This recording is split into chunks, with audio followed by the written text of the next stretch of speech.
welcome to another banging episode of Borderless Mentality. Guys, today I want to talk about something beautiful, something funny, something stupid, something illogical, something ideological, something that's mysterious, something that's mind-blowing, but yet something that is super simple to solve. It's the electricity crisis in South Africa. Now, for a lot of people, it's a no-brainer, you know. The excuses are coal is wet, maintenance issues, employees not pitching up for work, contracts being cancelled, supplier issues, and then last but not least, sabotage. But if you look over the years, right, all the excuses have been the most consistent issue has been the wet coal issue, right?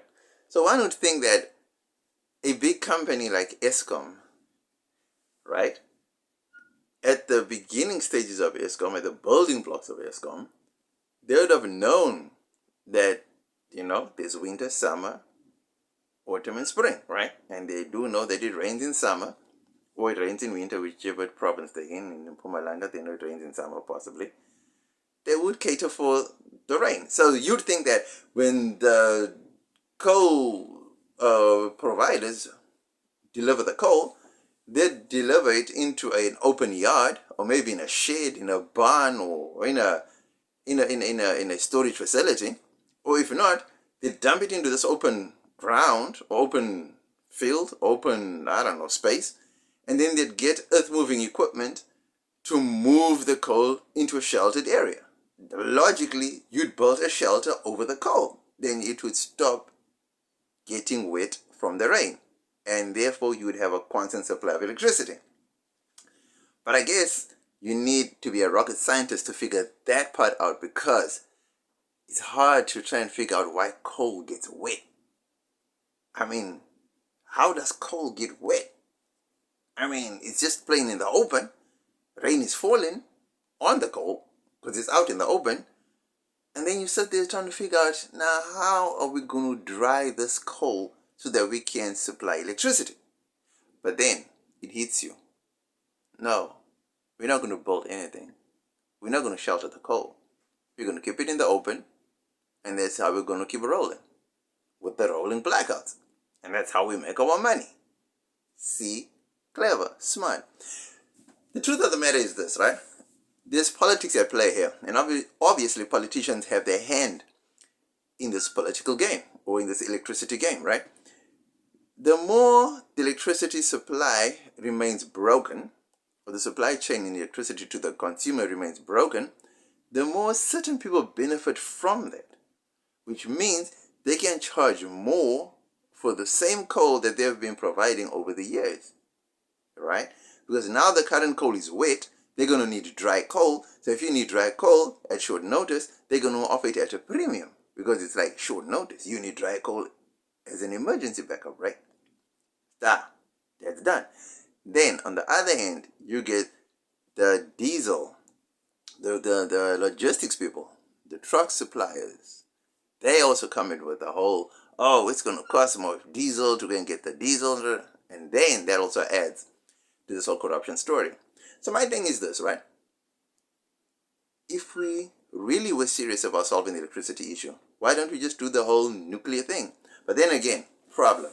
When we think nuclear, first thing that comes to mind is explosion, bombs, killing, murder, not murder, but tragedy, like what happened in Russia and Japan, I think, and some in the States as well. But in the States, apparently no one died, but there was a radiation issue and stuff like that. So people had to be evacuated, right? So that's what comes top of mind when you think about nuclear, right? Same like gas. A lot of people hate gas cylinders because the explosions that happen, and you know, and it's valid to think that way, right?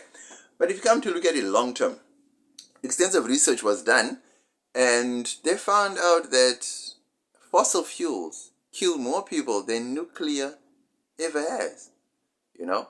So nuclear is actually a pretty safe thing, judging from the reports that have come out.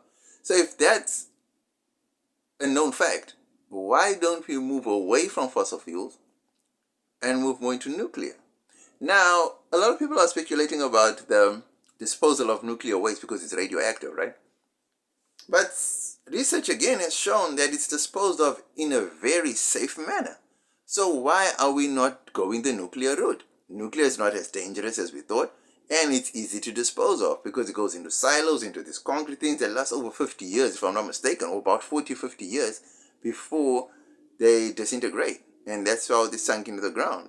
So as far as we know right now, there's been no nuclear threat of radiation in South Africa or Africa for that matter.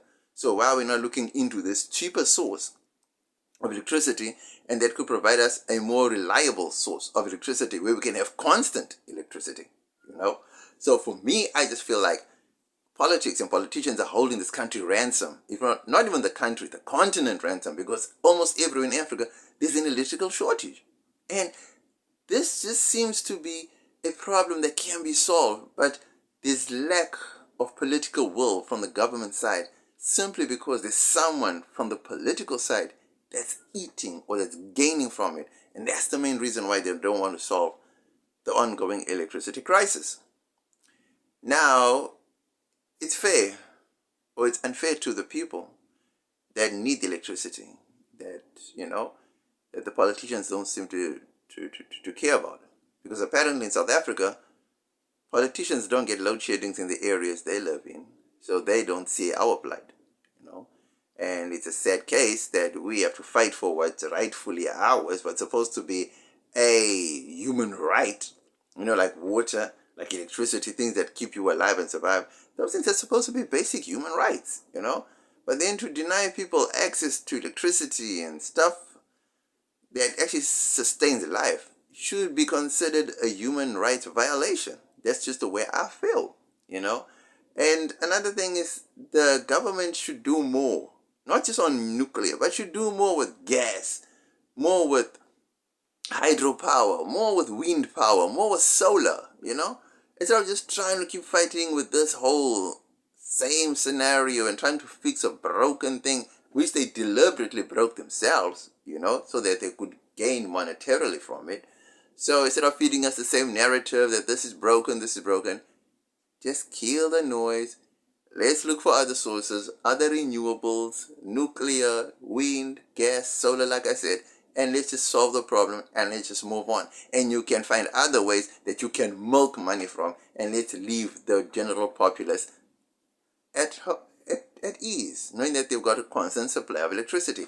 Is that too much of a big ask? Let me know in the comment section below what you guys think about the African electricity crisis, because it's been going on way for too long. I mean, we're now entering the 17th year of electricity crisis in South Africa. This is not normal. I mean, you cannot have a problem that goes on for 17 years that is easily solvable. I mean, really, it's just a lack of political will. And you can clearly see that certain sectors or factions in the political system don't want it to work because they are gaining from it. So yeah, let me know what you think in the comment section below. And if your country is experiencing electricity crisis, what is your government doing and what do you think the solutions are to your electricity crisis? Holla!